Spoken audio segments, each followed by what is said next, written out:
Hi there, I'm Jim Zirin. Welcome back for more conversations. We have a great show for you today.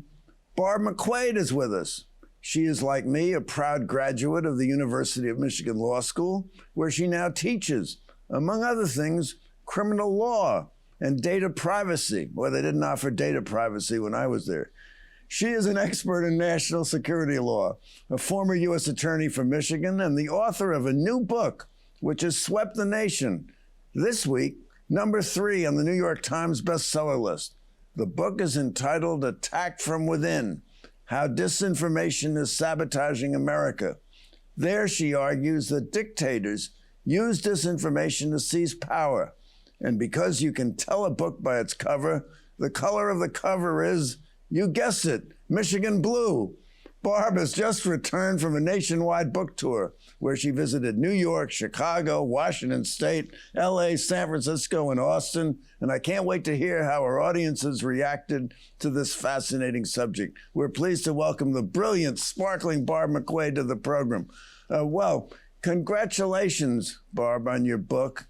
It really is a marvelous contribution to the rule of law and to the public record. So please tell us, how did you come to write it? Well, thank you so much, Jim. And as I must always say to a fellow Michigan Wolverine, go blue, with you. And thank you for that kind introduction. I spent most of my career, Jim, as a national security prosecutor. I was an assistant U.S. attorney and then U.S. attorney in Detroit. And the bulk of that time, I was prosecuting national security cases. And at Michigan Law School, as you said, I teach a course on national security. And since 2018, one of the focuses of my class and of my own study has been disinformation. And I first started down this path based on disinformation coming from external sources, hostile foreign actors. I assigned to my students the Mueller report about his investigation into Russian influence in the 2016 election. I think many people think of the Mueller report as being all about Donald Trump, but I see it as all about Russia.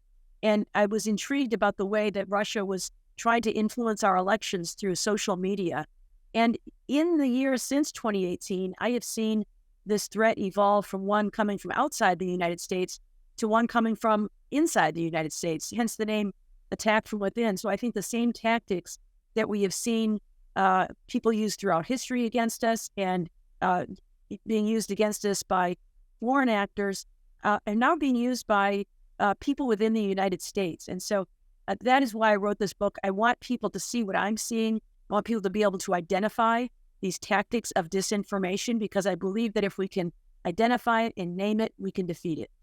Now, you use the term in the book, and you've used it here, disinformation and misinformation. So what is the difference between disinformation and misinformation? Well, I suppose some people use the terms interchangeably, and maybe some people define them that way, but I try to separate them out in the book because I want to explain two different things that I think are going on. So disinformation, I define it as the deliberate use of lies or misleading language, misleading claims to deliberately deceive people.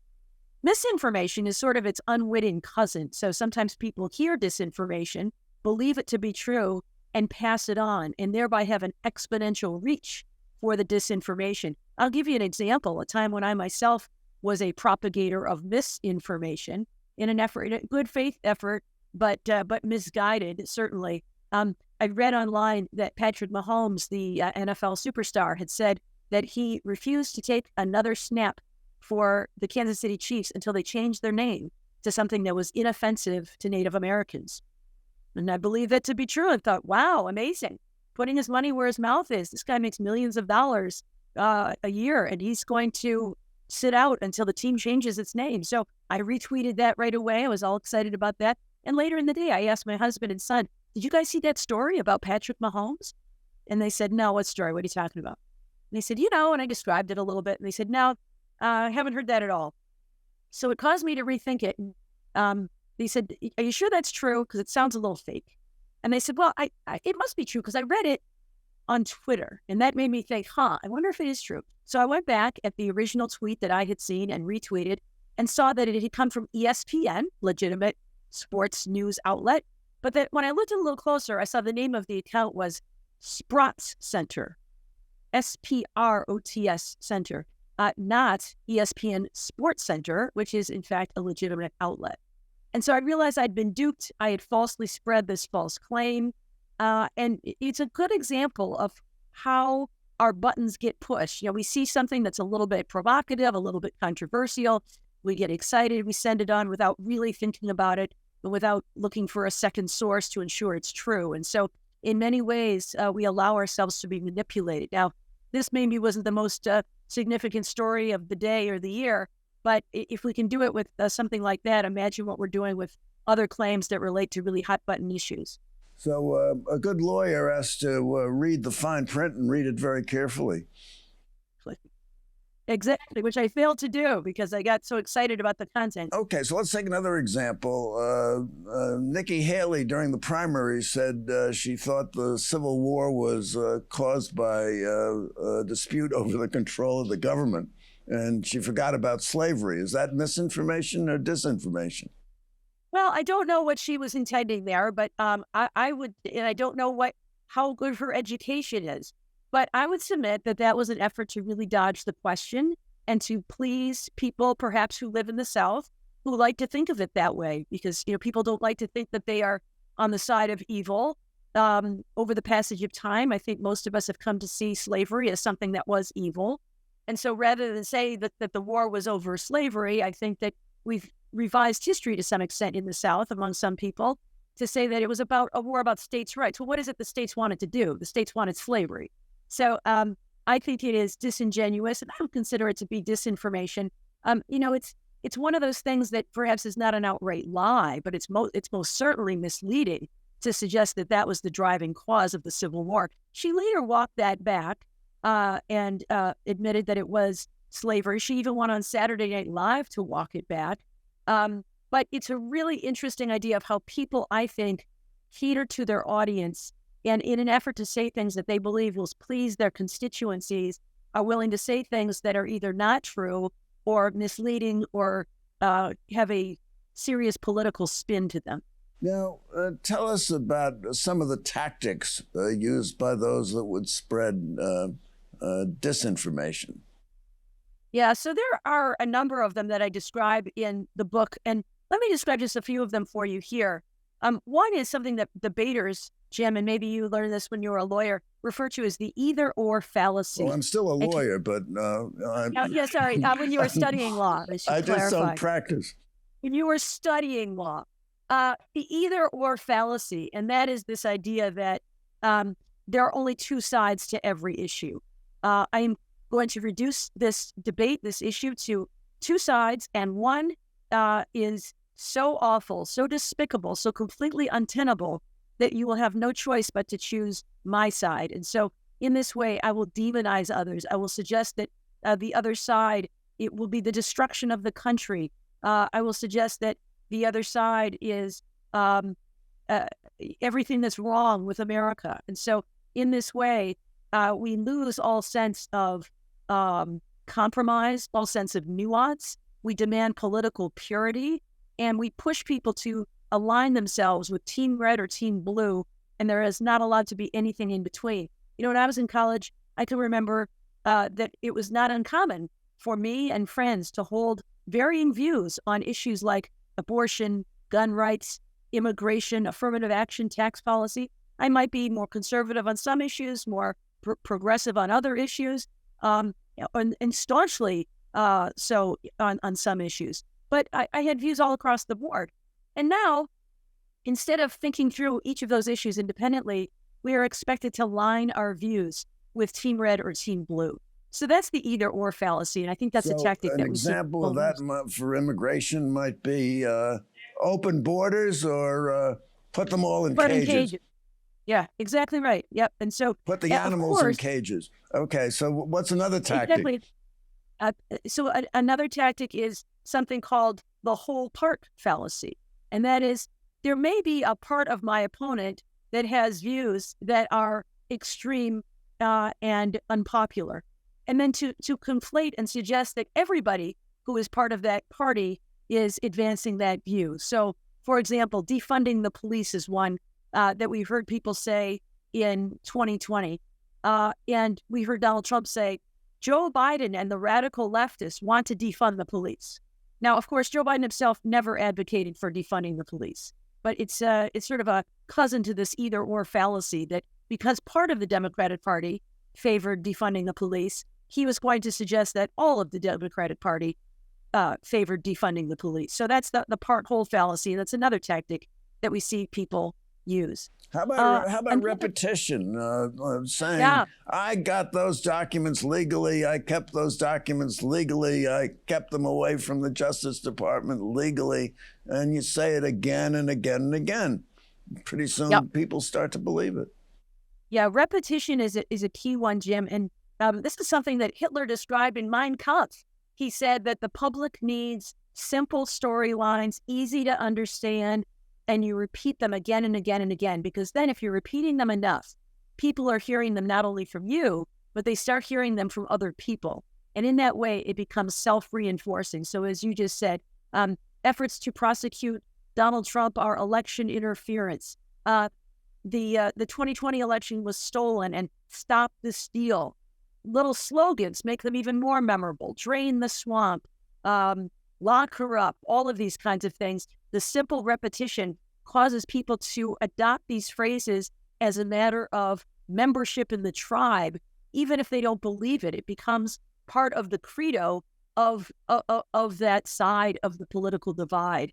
And then one last one I'll mention, Jim, is the idea of going big with a lie. Again, this is something that Hitler talked about in Mein Kampf when he said that most of us tell little white lies from time to time, things that we say out of kindness, where we tell people that, no, that dress doesn't make you look fat, dear, when my husband says that to me, or you look nice today, or whatever it is. These are, lies we tell each other out of kindness or courtesy. But what Hitler wrote is that most of us cannot imagine that anyone would have the audacity to lie about something of significance and importance. And we project onto others the same unwillingness to breach this line, this moral line. And so when there is something that is very big and very significant, it ironically becomes more believable. So, the idea that Jewish people are part of some global effort to control society and the source of all ills in Nazi Germany, or in the United States, the election was stolen. The presidential election was stolen. I mean, people would think of that and say, how could anyone possibly lie about that? It's such a huge thing. It's so significant. It's so consequential. It's so easily debunked with lawsuits and audits.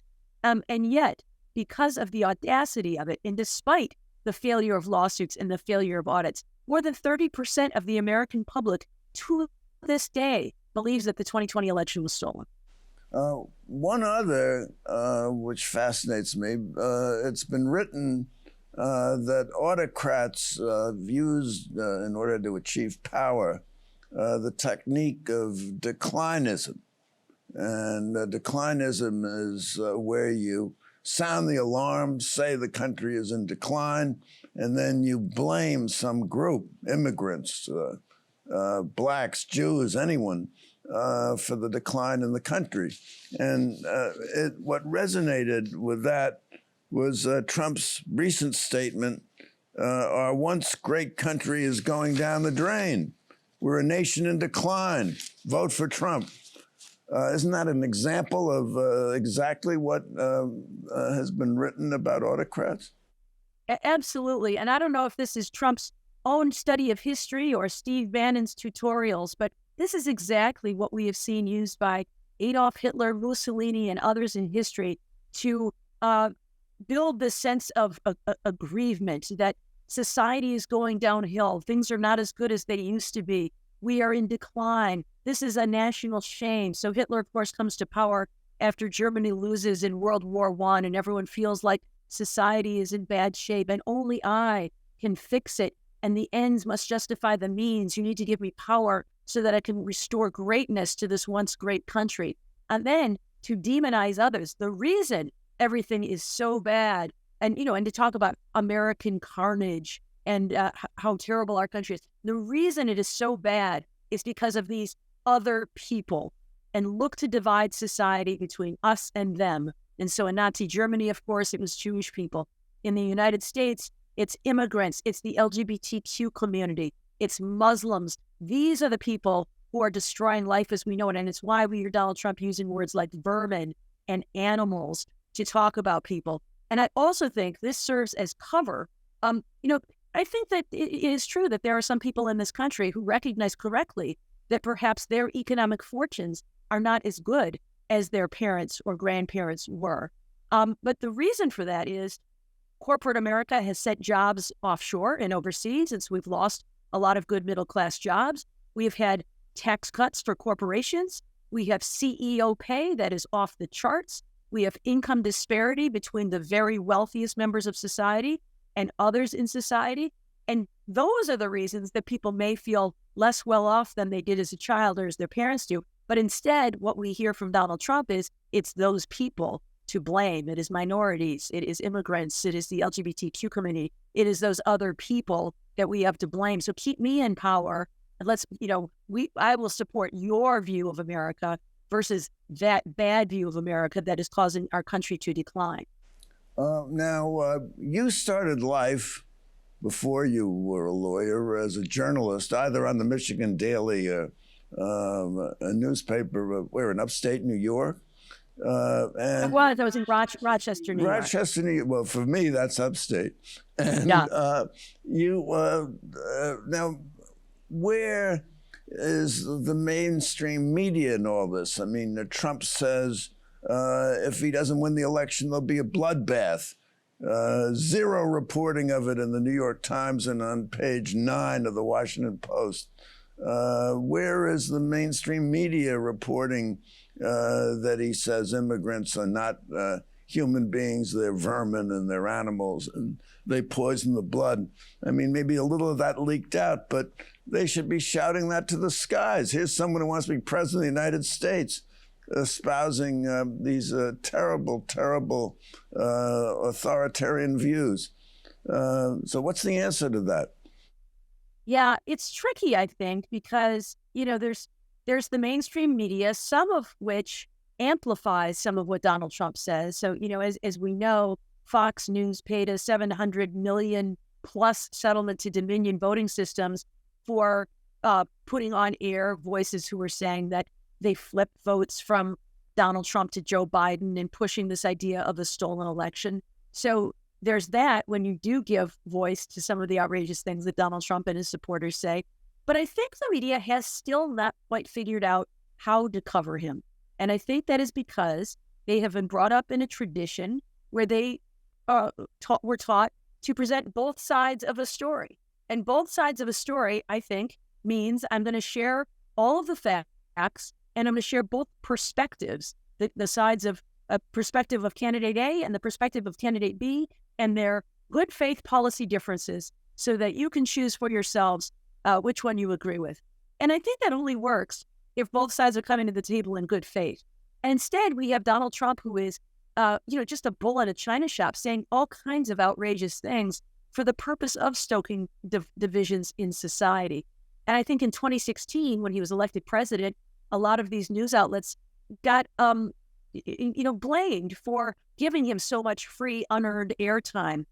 They found him such a controversial and interesting story that they gave him, basically an open mic to say all the things he wanted to say, no matter how outrageous they were.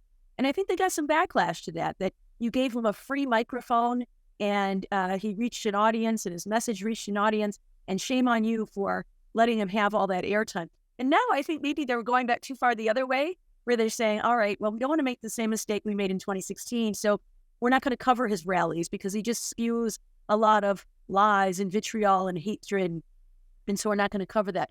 I don't know what the right answer is, but I do think it's got to be somewhere in between, Jim, because as you say, someone who says these things about a bloodbath and calling the January 6th defendants hostages, for example, all of these things, I think, need to be known by the American public, along with an accurate recitation of facts and what he is doing so that people understand the full context and the falsity of so many things he says. The idea that the January 6th defendants who are charged with their crimes for assaulting police officers and damaging property at the U.S. Capitol and trying to stop Congress from certifying the election. They committed crimes. They have been convicted at trial or by guilty plea. They've been sentenced to prison. The idea that these people are hostages, that suggests some sort of, that they're political prisoners in some ways. That's just wrong. And so I think the public does need to know that he's not just out there saying mainstream things and just happens to be the Republican candidate this year, that he is a candidate unlike any we've ever seen. And I think people know that. But I feel a little empathy for the media who are trying to get this right. But I do think that they're making a mistake by burying it. I think there's a way to cover it and provide the information without also giving him an open mic.